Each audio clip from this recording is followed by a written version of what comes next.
Luke, the cowboy. Ah, yes. Rough and Gruff, the cowboy. Rough and what? Because I can never truly remember his name, so now I just refer to him as Rough and Gruff, the cowboy. Well, now I'm thinking of Scruff McGruff, the crime-fighting dog. All right, so give him a dog Pokemon, and this is going to be the perfect character. Got you covered. Yeah. I'm going to give him yours. Wait, no! Disclaimer. We do not own or claim ownership of the Pokemon franchise and any Pokemon established in official canon. That's all owned by Nintendo, Game Freak, and Creatures.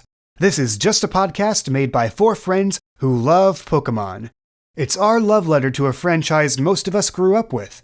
So please go support the official release. Previously on PKMN Legacy. In this photo, a younger woman. Whoever that is, I know my grandpa. You help me find and get what I'm looking for, and I make sure that plum-haired prima donna in the photo gets right in touch with you. Welcome to Geodia. In the center of the room, some sort of mural. A hulking figure surrounded by 3 other giants. Titans. Regirock? What are you trying to do, to catch it? Well, we can't do nothing until we find the guy first. He seems to have something he's not telling us. This is the only chance I've had for God knows how long, please. How do we know that he isn't gonna do something vile in the end? I'd rather be there when he does to stop him, wouldn't you?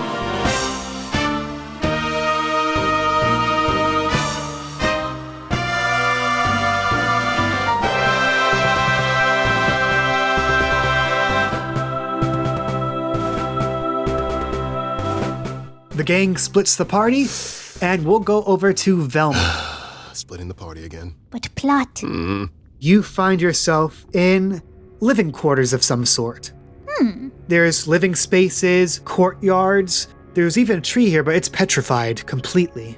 Tunnels leading to different chambers for dining and sleeping. What are you doing here? Can I examine that petrified tree? I want to see if there's anything special on it, like any markings, or if there's anything hidden in it. I think this would be clever plus nature. Nature. Where are you, nature? There we go. 3 out of 4. Ooh. Delicious. Ooh. Velma, this tree seems to be the centerpiece of this courtyard.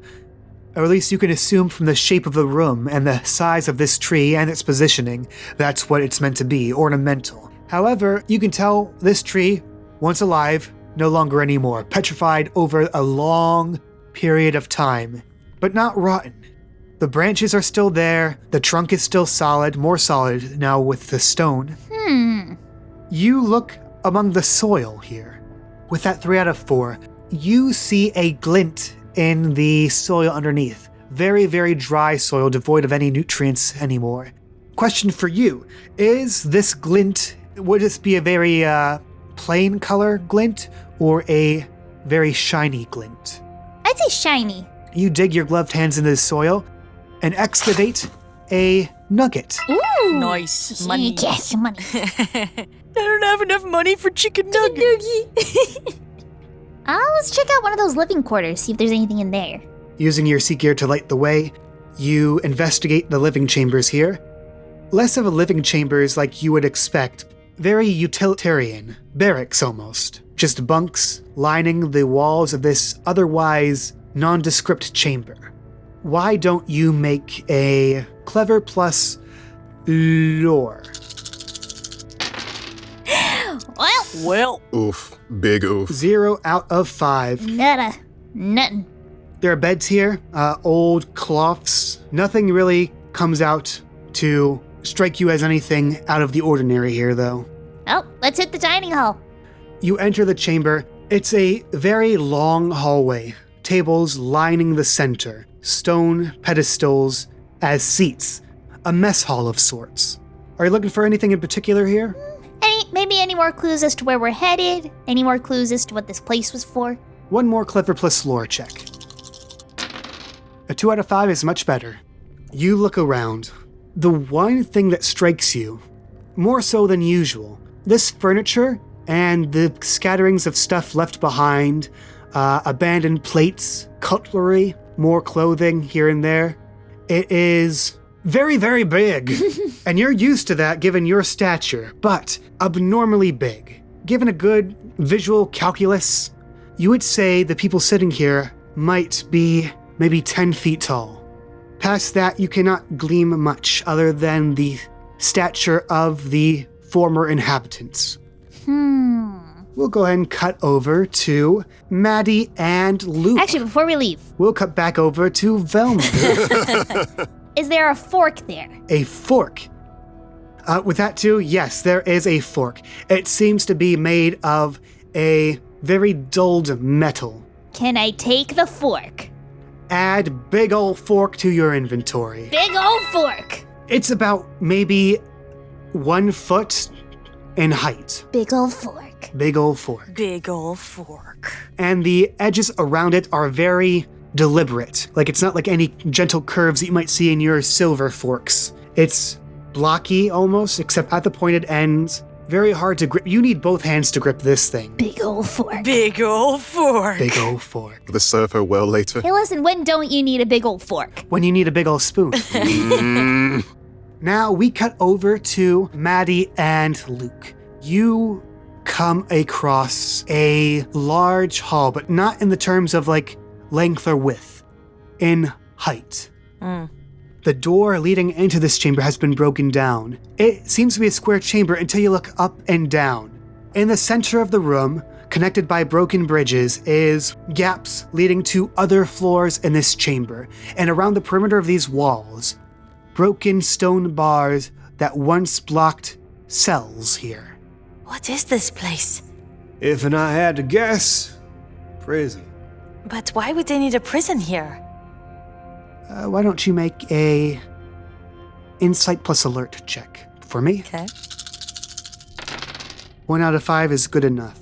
You feel a tingle on the hairs on the back of your neck. And as your eyes adjust to the light here, you see swarming all the floors in here, the wandering figures of Yamasks. Oh, don't move. They number in the 20s and 30s here. At least the ones you can see. On this floor alone, shifting through the walls and the floors and the ceilings, rising up and down this seemingly bottomless pit. That's a lot. That's a lot of masks. It's a monster house. Around the perimeter, on the other side of the room, a bundle of rags and some object poking through it. You can't make out what it is, though. Which means we're gonna be in combat. All right. That is up to how you approach this. This is true. This is true. The Yamasks have not noticed you. They seem to be just aimlessly wandering. I have an idea. Would you like me to ask if I can do it or just try it? You may do whatever you wish. Whatever I wish? Luke hangs back, though, and says, All right, don't go doing anything stupid now. You let a mask touch you, get all cursed and shit. Nasty stuff. Well, what if I found out a way to distract them? What you got in mind? Without even telling him the plan, Maddie turns to look at the room. She closes her eyes and tries to channel her powers. This will be insight plus channel. 1 out of 4. Explain to me what you're aiming to do here. I'm aiming to send out a sort of projection of sorts across the room, like maybe somewhere over here, so we can go around and attract the Yamask and like go around them. All right, with a 1 out of 4, you send out a pulse of spiritual energy. It's a bit unfocused in its aim, though. The Yamasks jostle in alertness for just a moment. Maddie, as they turn to look at the source of the noise, their turning comes with a sort of wooden rattle. The masks they are holding are made of wood. Oh, these are different Yamasks. Oh, I see. Okay. I would like to pull out the old mask, please. And put it on. Here we freaking go. It's about to get raw. You put on the mask. This mask is just a wooden mask right now. You know instinctually that whatever spiritual energy was in the mask is not there anymore. Yeah. What do you try to do? I don't know if I could do this, but I want to try and either up my stealth or somehow like invisibility. So you want to use the power of the mask to pass by these ghosts quietly? Yeah, quietly and unseen. And I want to have Cowboy Bebop over there. I'd like to have Luke stay where he is, just in case he needs to go call for help, which I don't know if I should trust him to do that, but... Insight plus channel. Oh, can I cost a will point, please? Yes, you can. You can either just add 1 or re-roll it. I'm gonna re-roll. Okay, so that 0 out of 4 becomes a 3 out of 4 then. Nice. Okay, so Madi puts on the mask. She inhales deeply, exhales. Her eyes are closed, but then suddenly through the dark sockets of the mask, a glow emanates. Like this blue spectral glow. Some fog starts to seep over the room from out of the walls. Madi's form flickers a little bit. Not just your form. The world around you as you blink becomes tinted in a dark cobalt haze. You feel yourself a light in the void here, and as you look around, you see that all these figures around you, as you gently fox-step your way across the room. The Ymasks are not there, or at least they're not visually present here. What? They're presented by these silhouettes, shapes of humanoid figures. Like humanoid figures wearing the mask that they're holding? These figures are not complete. It's mostly just the head, but they're not the same as Anissa. Somewhat similar in form, but not in the specific details. Okay. I have theories. As you are walking across, give me just a insight plus stealth. 1 out of 4. Rolling a lot of ones today. These silhouettes turn towards you and begin to float closer to you. No, stay back. Stay back. Across a distance, although he's not in full form, you see Luke reaching for something underneath his cloak. Oh no. The masks don't get any closer to you, but they are looking straight at you. Is there a way that I can communicate with them? What do you say to them? Madi looks at the Yamask and the figures that seem to be connected to them and says, "Are you lost?" Their faceless expressions show no signs of confusion, but they do show signs of emptiness. Madi takes 1 step towards that rope thing. Not all the way, just a step to see, and keeps her eye on the Yamask to see what they do. To just bob in place, just hovering. They don't move? No, but they are gazing upon you. This robe, you reach into it, regular human-sized, ragged, ancient, about to unravel apart on itself, but in the scattered remains of it, you find a small polygonal-like crystal. A revive. Oh! Nice. This is a surprise tool that'll be used for later. Literally. And Luke leans behind the corner. Okay, you got the goods, now get back here. Something's not right, Of course it ain't, you're surrounded by your masks. but they're not attacking. Good, sneak back before they do. Oh. My mail made the sound, which means I had a revelation. And it was perfect timing, too. Madi kind of looks at Luke and then back at the Yamask. She starts to walk around. Are the Yamask watching Madi go? Yeah, they're sort of like surrounding you, but not approaching you. Madi turns around. She's kind of standing on the edge of this little bridge thing. If she gazes down into that, basically the ditch, what does she see? Anything? Hundreds of masks staring back up. Okay, so there's a lot. Okay. Insight plus empathy. Ooh, 5 out of 5, go. baby. That is beautiful. So Madi reaches out a hand. The Yamasks themselves do not extend their shadowy hands to you, but the silhouettes of the figures attached to them extends a shining hand to you. The fingers touch. You feel a surge of 2 different emotions, both intense: solidarity and sorrow. And one of your hearts breaks. Okay. Madi, one of my hearts? Madi winces a little bit at the pain that she feels, the sorrow. But then she starts to draw in the air again. like she did in her dream. And she writes, wait, I want a different color. You can just tell me what you write. I'm trying to write home. Sending this sense of safety and protection and I got you famness. They look at you, and they each just make their own writings in the strange language that you don't know, but for some reason you understand gone. They all say gone. Yes, and you hear behind you, Maddie, come on. Maddie writes in the sky one last time in response to, am I able to write in that language? I will say with that 5 out of 5, you have a moment of brief lucidity. You are able to communicate. She writes here and then walks out with a promise to return and help them.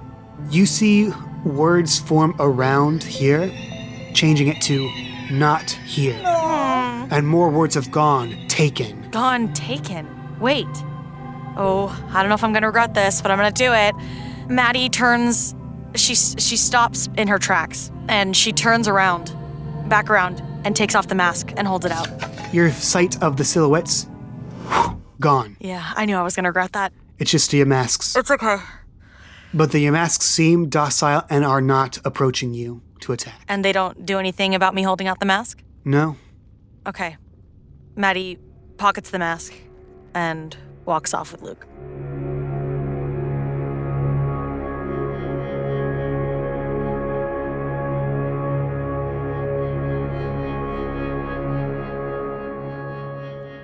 Chris, you see Velma, Madi, and Luke reunite in the chamber with you as you stand above the pedestal. So, how'd it go? It was good. It's fine. You all right? You look like you saw something weird. That is one way to put it. Okay, well, you seem to be out of there in one piece, so I'm just gonna roll with what you're saying. Yep. Turns to Velma. How did it go on your end? She just gives this really smug look, reaches into her backpack and pulls out the giant fork and the Nicky.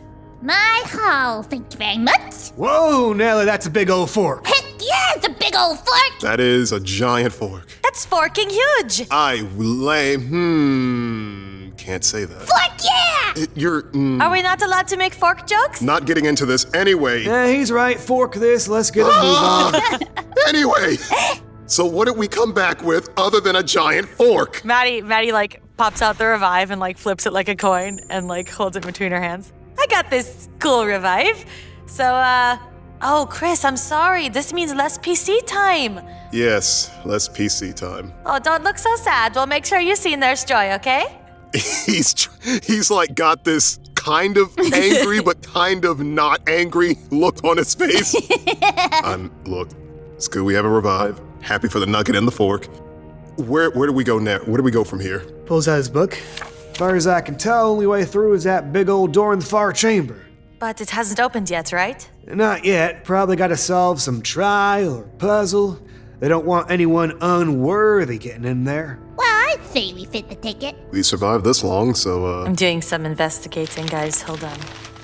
I'm just looking at our things from this place and seeing if there's anything that like maybe the symbols match, and we can organize the blocks in a certain way. yes, but the sequence we need to get must be something akin to. I'm looking at ancient note number 3, and I could be wrong about this, but maybe it's the one that's on the bottom left. That looks like an H. Yeah, that looks like an H, but it has to be in the sequence where it all connects in an H. Wait! Maddie is rifling through the notes, and she comes upon ancient note number 1.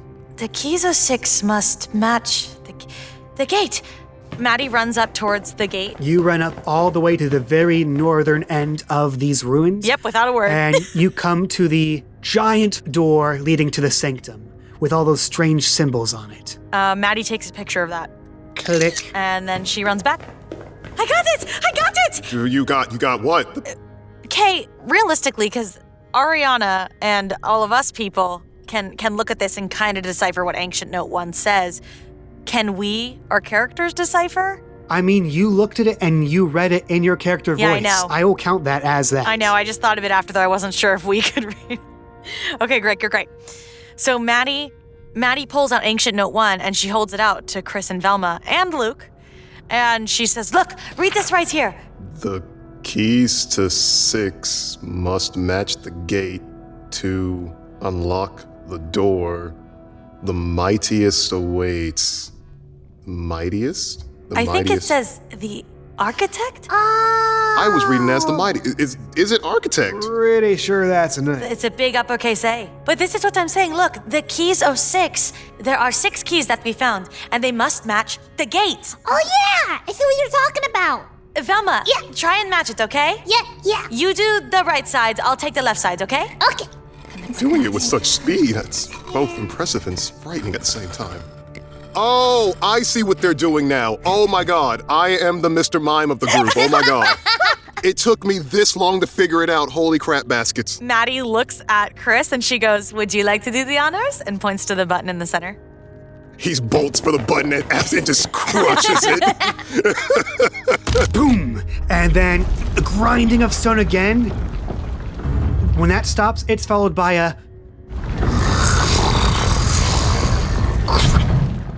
Something has opened. The gate! I cannot believe that worked, you smart cookies. Come on, let's go! Let's not. We're Maddie going. gives Velma a high Okay, five. okay, yeah, let's go. Don't leave me hanging!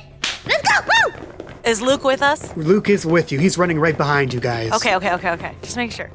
The passage is open. Yes!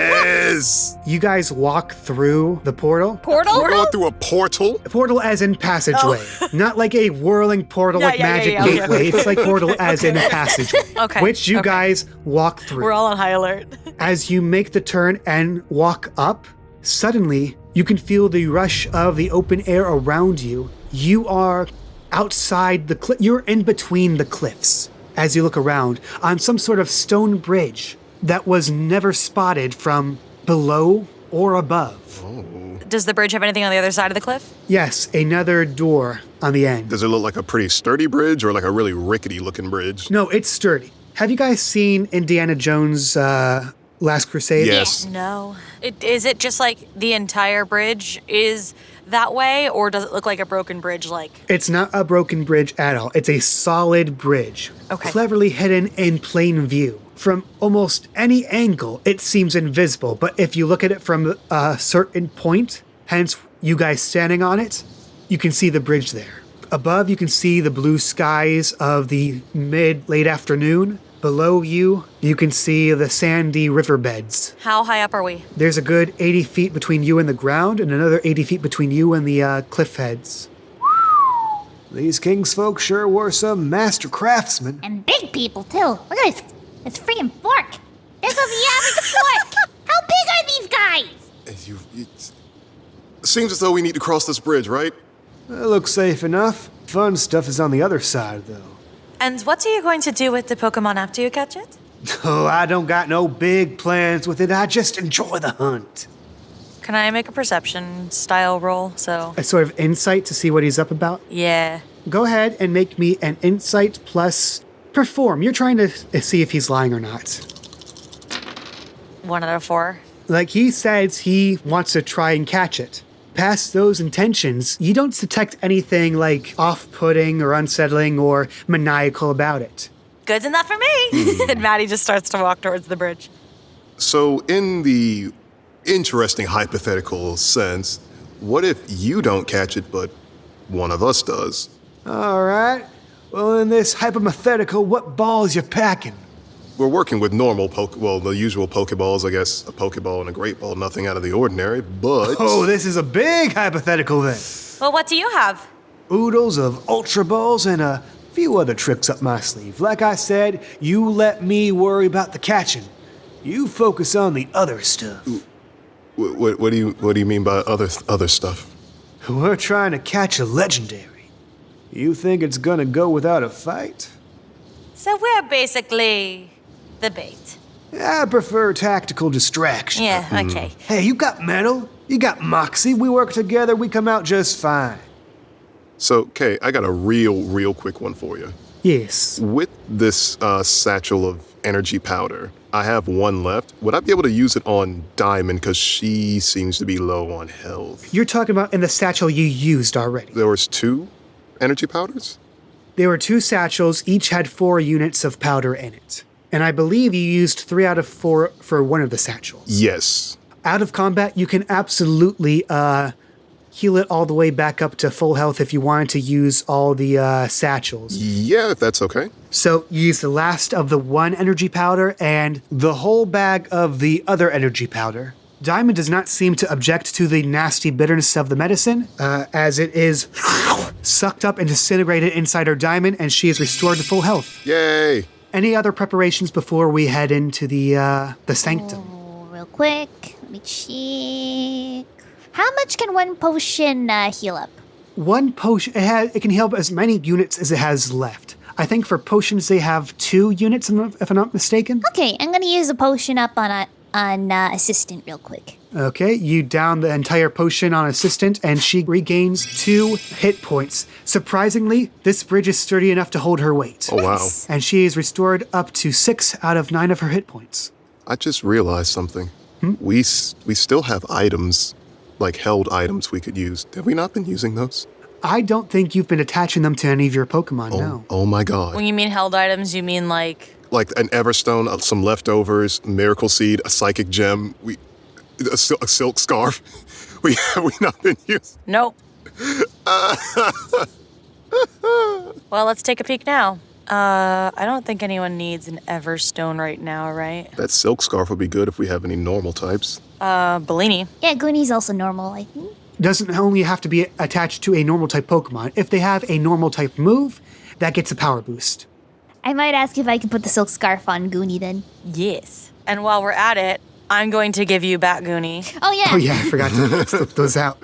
The Psychic Gem is supposed to eventually be for Ginger with the thingy. But do we have any Psychic type move Pokemon? As in, like, anyone that has any Psychic type moves? I believe the only one that does would be Dustox's Confusion. Ooh. The Mischievous doesn't have anything? Nah, she's ghost. What about Zubat? The only move that they have that they can actually use due to their current stats is Astonish. It's a ghost type, yep.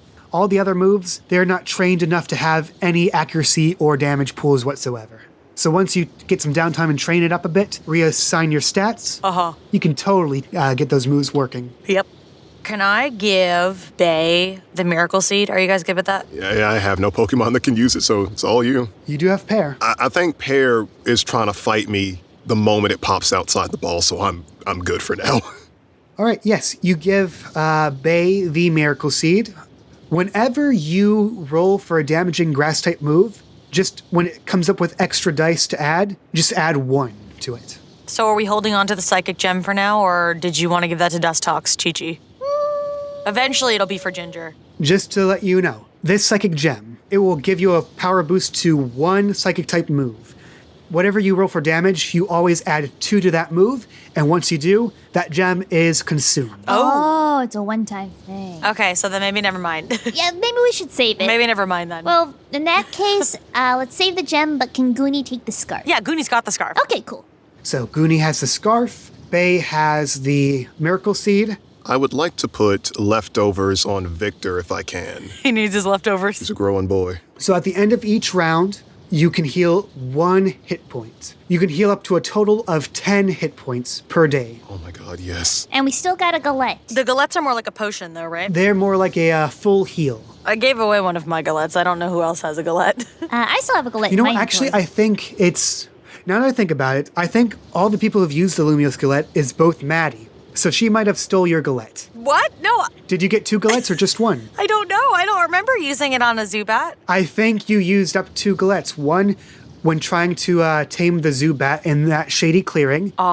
Just to let it know that you were okay and not going to try and kill it. I thought I had 2. And the second one, I think you used to Appease the couple. as a consolation prize to that weird couple who seem to be on a dip in their relationship. Yes. I thought I had 2 because when I used it for the couple, I still had 1 in my inventory. Maybe I forgot to mark it. So can I? I don't want to take his galette. Can I use a will point or something to give it back? You know what? I will allow it. I am going to take 1 will point from you, Maddie. Okay, but I'm actually at 1 now because you didn't take it from the other time, did you? When I rerolled. Thank you for keeping me honest. Yep. I should also mention, when you're at 1 will point, you can use that last will point, but at the end of that round, you will pass out from exhaustion. Oh no. So it's like a last-ditch effort. Can I get a will point back for keeping you honest? No.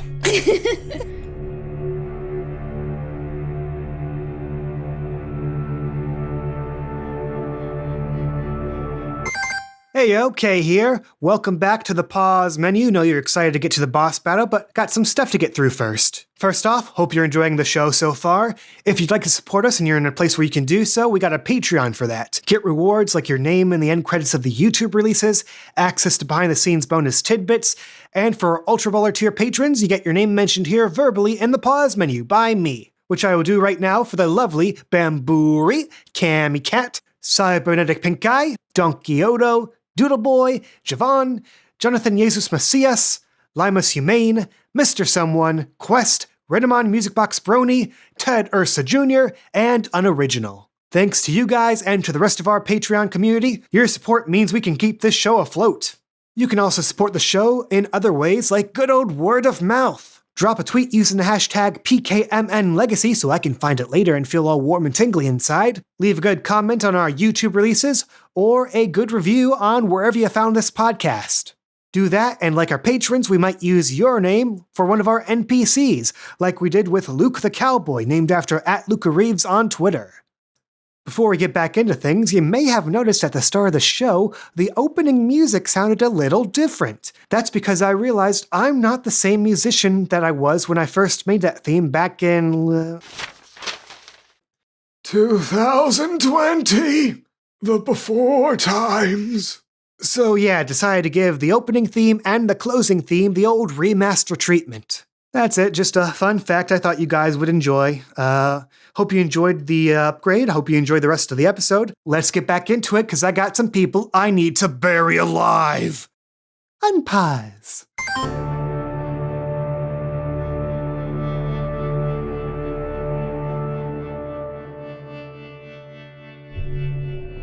The four of you enter this long, dark hallway. The further down you go, though, there seems to be a dull orange light shining past pillars and pillars of stone. As you enter, Oh no. door shuts behind you. Oh no. And in front of you, you hear the sound of grinding stone much, much closer as giant footsteps. The room suddenly begins to glow. The lights on the circuits on the ground around it, pillars, braziers suddenly come to life with ancient fires. In the center of the sanctum, towering at 20 plus feet above you, a giant golem of stone. Oh no. Oh my gosh, regional variant! What is that? Chris, you have seen depictions of Regirocks from your region, some from Unova. This towers over them in comparison. An amalgam of grinding stone gears, blocks, floating stones, and a beacon of eyes, all seven which pointing towards you as you hear an earth rumbling. And I am going to need everyone to roll for initiative. For this battle, I am using pre-rolled numbers. I will use them in the order I rolled them in, just something to keep things moving along and not being bogged down by me switching between sheets and sheets and sheets. What did Peppa get for their initiative? Peppa got a 1. All right, Goonie got a 2. and Victor got a. He got a 1. Top of the order, we have Goonie. Across the hallway, you see this gigantic titan. What does Goonie do? Let's get those stats down with a growl. That will hit. Goonie lets out a timid but stalwart little. It doesn't look like it affects it at all. Oh. Hold up. It looks like other Pokemon cannot alter this Pokemon's stats. Oh, what? The effects of clear body. Oh. Next in the order, we have Victor. Victor, use Ice Punch? 3 out of 6. 3 out of 6 will hit. Go ahead and roll for damage. The defense is 10. What is the damage pool of Ice Punch? Damage pool of Ice Punch is 6. As long as it hits, you'll cause it damage, but with such ridiculously high defenses, it will get the minimum damage unless it's super effective against it. Where does Victor aim? I'm gonna have Victor try to aim at its most open area. I guess it's a behemoth, so It punches knees. Victor scuttles across the stairs and the corridors, and he leaps for the rock knees and punches. It barely budges at all, but it does take a nick of it off for 1 point of damage. Oh, we are so fucked. It is Peppa's turn. Peppa, in a panic, is gonna go for a water gun. 3 out of 5. 3 out of 5 will hit. It is going to try and clash against it. Okay. You see it lift up one of its rocky fists and slams against the water flow to try and block it. A 6 will beat that 3. As it completely diverts the flow of water, it will take damage, but so will Peppa. 1 point of damage. No. Wait, where's Luke? Oh, yeah. You look around, you hear the shuffling of cloth, but Luke is nowhere to be seen. Bruh, I knew Dirty it. cowboy. That's a good closings. Maybe he's doing a sneak attack? He better be! You're doing a sneak attack, right? Against this behemoth, Velma? I don't know. A behemoth? He did say we were a tactical distraction. It is Regirock's turn. Let's see, where is Goonie standing way in the distance? So the only ones in the immediate area would be Primate and Boglet. It reaches out its arms, slams into the pillars, and suddenly rocks begin to fall on both Victor and Peppa. Oh, no. A 4 will hit for critical. Evade! Evade, please! I want to try to have Victor clash with it. You need to get a 5 or more on your clash roll for this. What move are you using to clash against it? I'm going to use Karate Chop against the falling rocks. Roll strength plus clash. What is Peppa going to do, if anything? Evade. You need to roll a 5 or Well, more. yeah, that's not happening. 0 out of 3 for Peppa's evade, 1 out of 6 for Victor's clash. You are not quick enough or strong enough to block debris falling on you. For Victor, that will be 4 points of damage. No flinch. Oh, sorry. Is Victor resistant to rock type attacks? So it says weaknesses are flying, psychic, and fairy, but resistances are bug, rock, and dark. So he does take 3 points of damage, and he does not flinch. Okay, cool. Peppa will receive the full 4 points of damage. He will flinch. Any additional actions this round? I'll have Victor try. Am I able to use Karate Chop on this one, or because I clashed? You've used Karate Chop, and you use Ice Punch. You can use any other move besides those two. I want to do Helping Hand if I can. Is that can I do that? I was going to use it on Goonie just because he, A, has the most health, B, has the Silk Scarf with that plus to their normal type move, so maybe this will be helpful in the next round. Who knows? Go ahead and roll for accuracy. You need to get 3 or more successes. This is your third action. Come on, RNG gods, help me out here. Hey! 3 out of 4. So, Victor, realizing the stakes here, he turns around, starts clapping, and Goonie feels a surge of energy. Excellent. Peppa is flinching. Yeah. Regirock's going to take one more action as its gears in its core grind.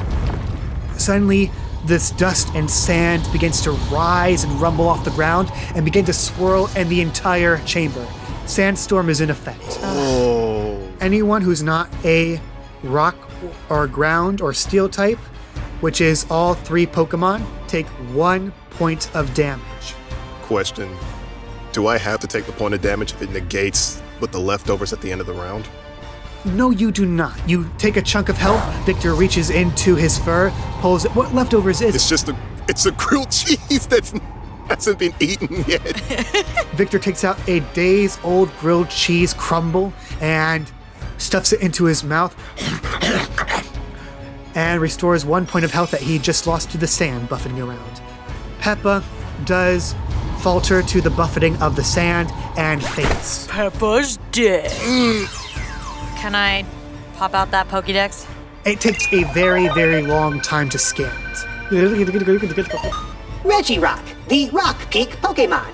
According to recent scans, this legendary Pokemon is made entirely of stone and contains no brain or organs. Should parts of their body become damaged, they will assimilate rocks from their surroundings to repair themselves. They seem to be mentioned in ancient texts from multiple cultures around the world. it's giving us potentially the regular variant. The picture on the entry is much smaller Yeah. and much less ornate than this one. Yeah. Thank you, Pokedex. You are welcome.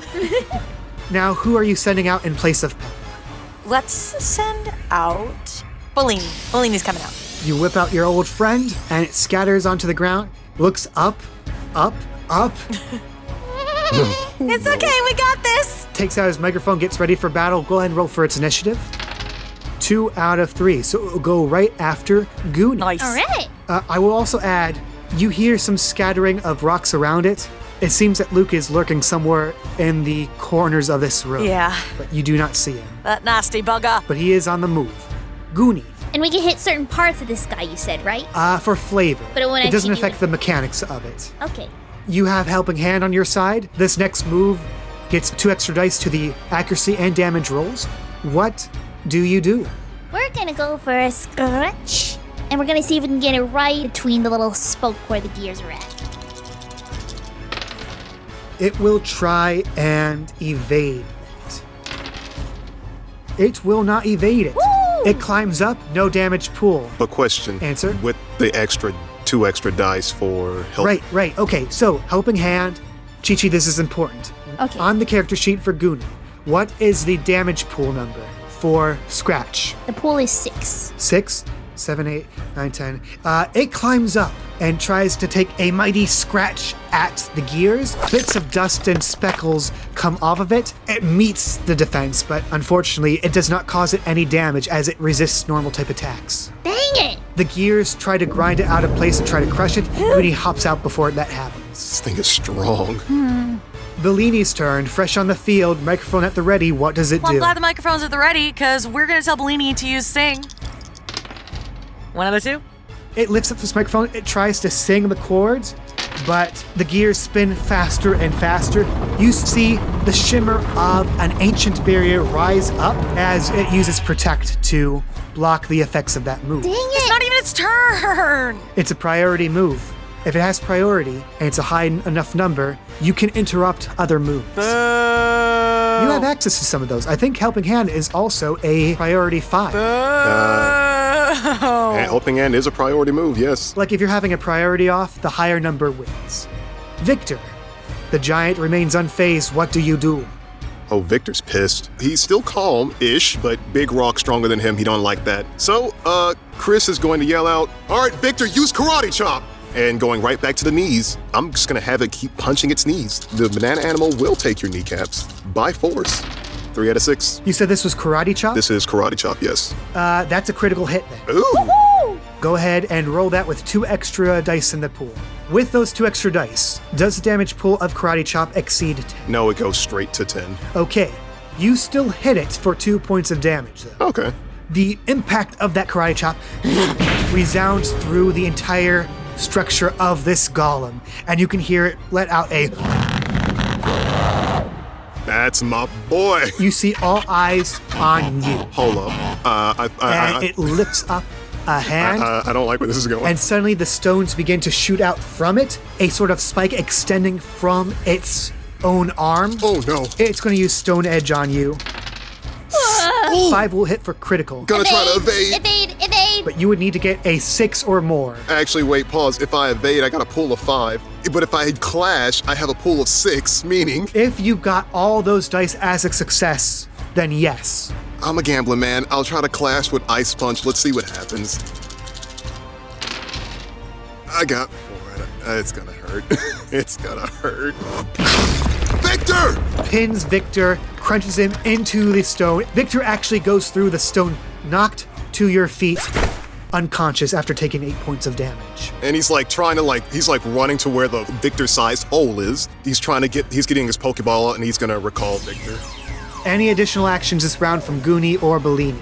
Can we do a disarming voice? So for this, you need 2 or more successes, I believe, although I think it's an always hit move, so let's just go ahead and roll for accuracy for the shits and giggles.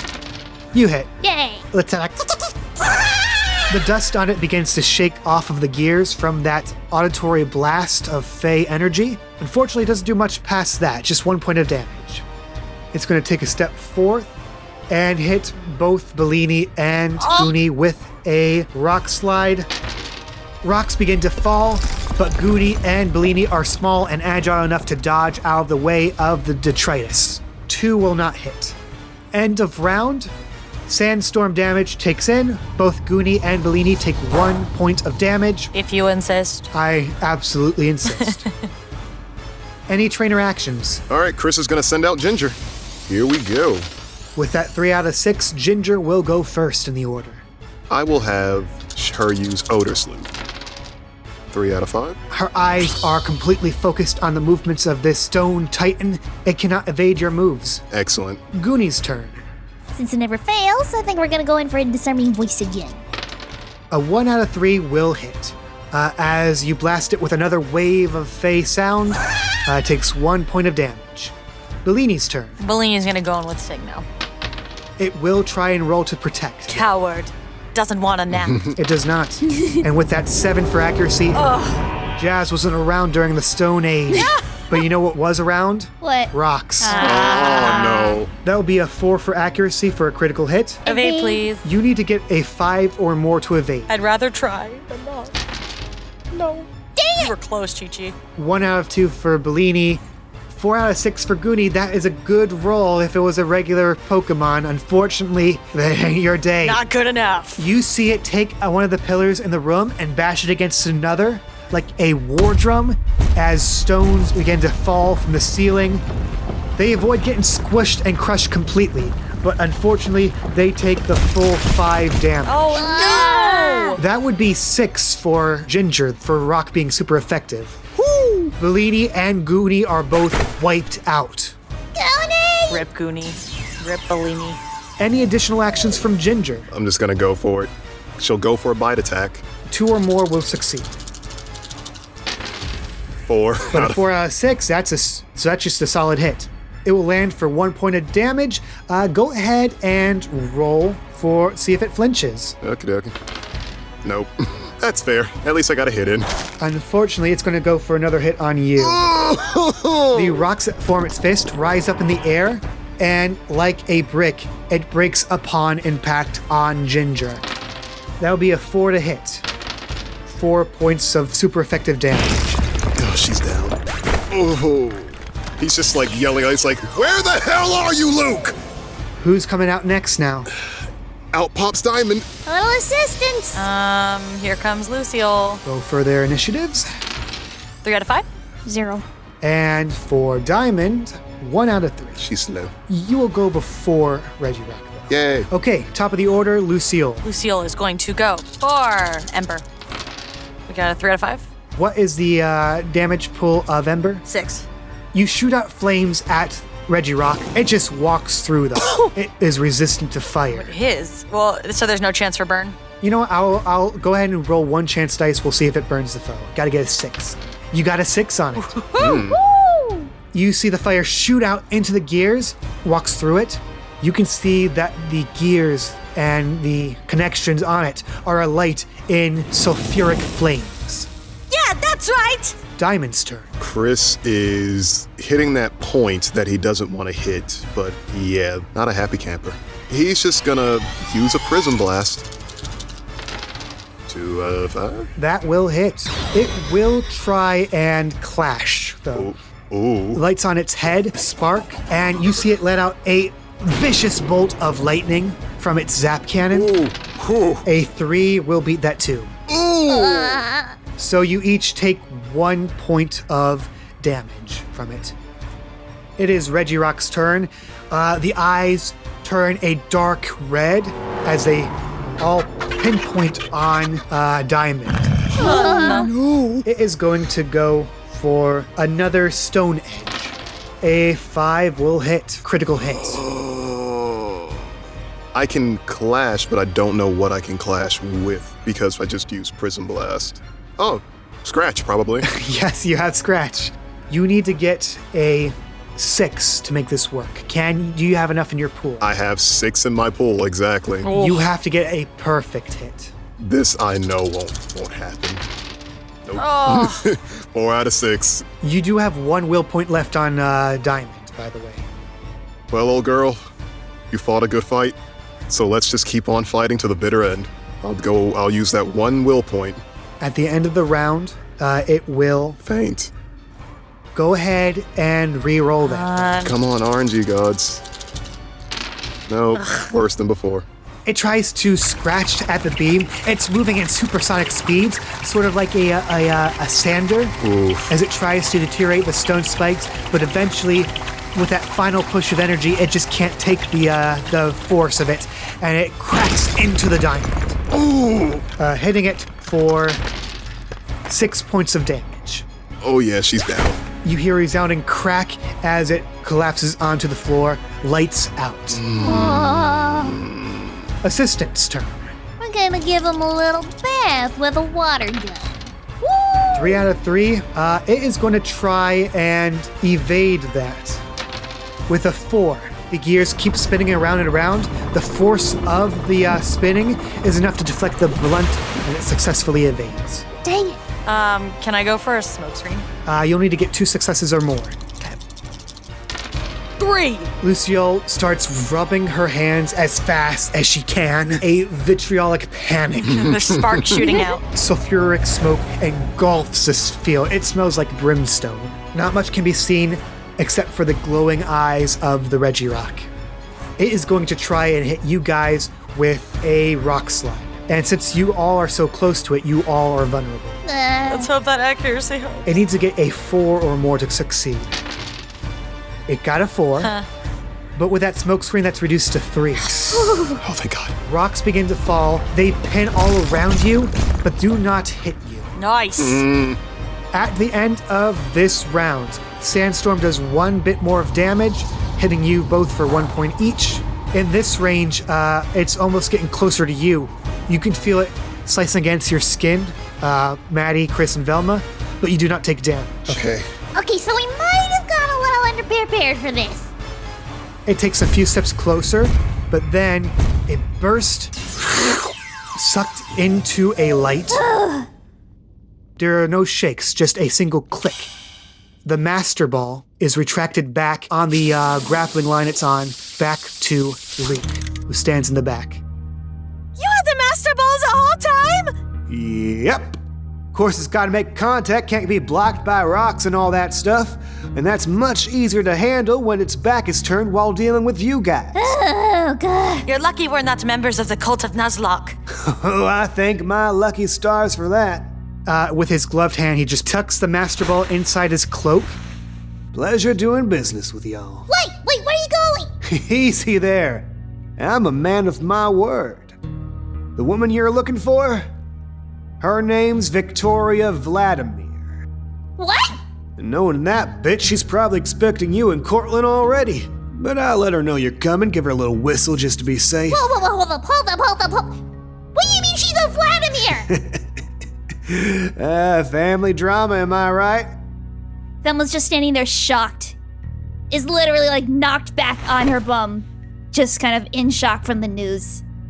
Well, you got what you wanted, I got what I needed. Win-win, everybody. We should do this more often. This was fun. So, you're just going to add this to your collection then? More or less.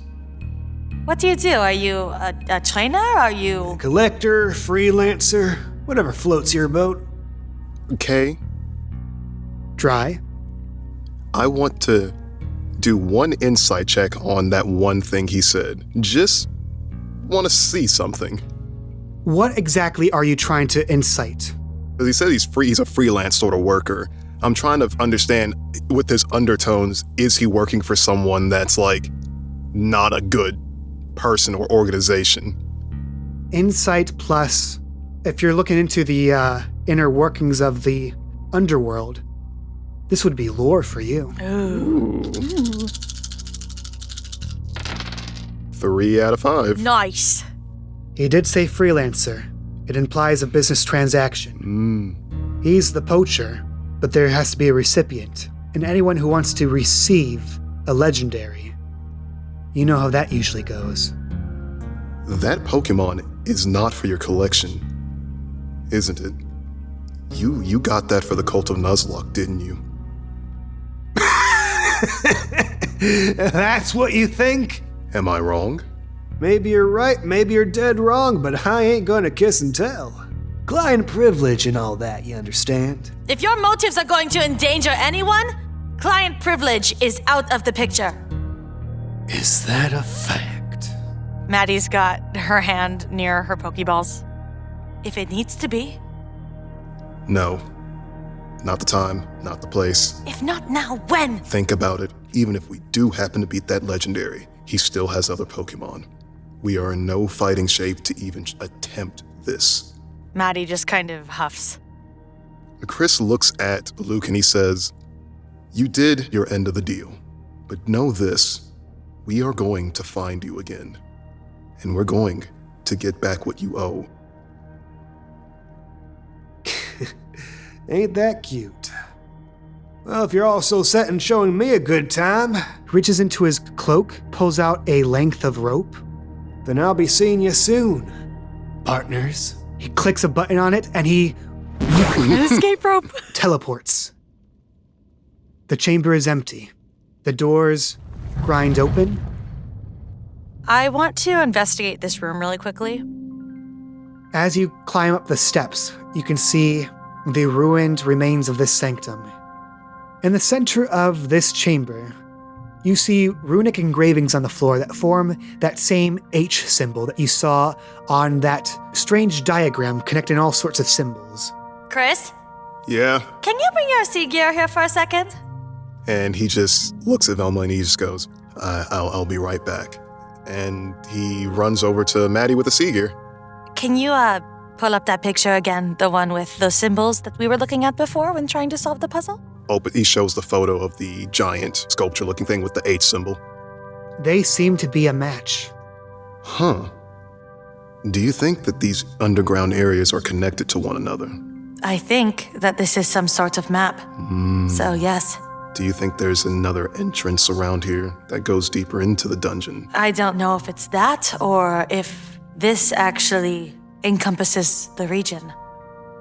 You said there were other Reggies, right? Well, yes. Hoenn is home to 3, which would be Regirock, Regice, and Registeel. Well, there's 3 small symbols here, right? And 1 big one. One big... Hold on. There was a legend I remember hearing about. Well, we have this one called Regigigas. It's massive beyond comparison, and it is a very... you can't predict what it'll do sort of Pokemon. But normally it comes out with if the other 3 are around each other. Well, the lines are connecting to it. I have a feeling that our friend Luke is going to be looking for the other 2. So we'll need to find a way to stop him from getting them. Or we get there first. We'll cut over to Velma for a second. What is Velma doing? She's reaching into her bag and she's just looking at the photo right now that she has of her grandpa and Victoria, who she now knows is apparently related to her. She has more family. And that's just shocking her. And a lot of questions just rush in your mind. Who is she to you? Why have you never heard about her? Why did your mom never tell you about her? So right now she's just kind of frozen in that shock with everything going on in her head. Maddie, Chris, you walk down the steps back to the entrance. You scour the room for any other passages out. It seems to be, while ruined, a sealed chamber. There are no connections leading to other places here, except the way out. And you walk down the steps, and you come to the foot where Velma is just a deerling in headlights staring at the photo. Are you okay? Sorry? What? What's wrong? Nothing. Sorry, I got distracted. And Hurley puts the photo back in her pocket and she just says, So, what's the plan? I guess we head to the nearest city, heal up. Notify Professor Maple of what's happened. She'd be the only one that may help us be guided into the right area. Maybe give a little more insight on these. I just knew that guy was bad news. We all took a gamble on this, and we all just have to deal with the choice. That's all we can do. We'll make it right for next time, but for now, we really do need to tend to our Pokemon and to each other. And he's looking over at Velma, and he extends a hand. Come on, kiddo. Let's get out of here. She slowly takes his hand and lets him help her up. You leave the chamber. And that's where we'll leave off on this session. Nice. Oh, the pain. Ooh, that's a doozy! Oh, God. This got intense so fast, so quickly.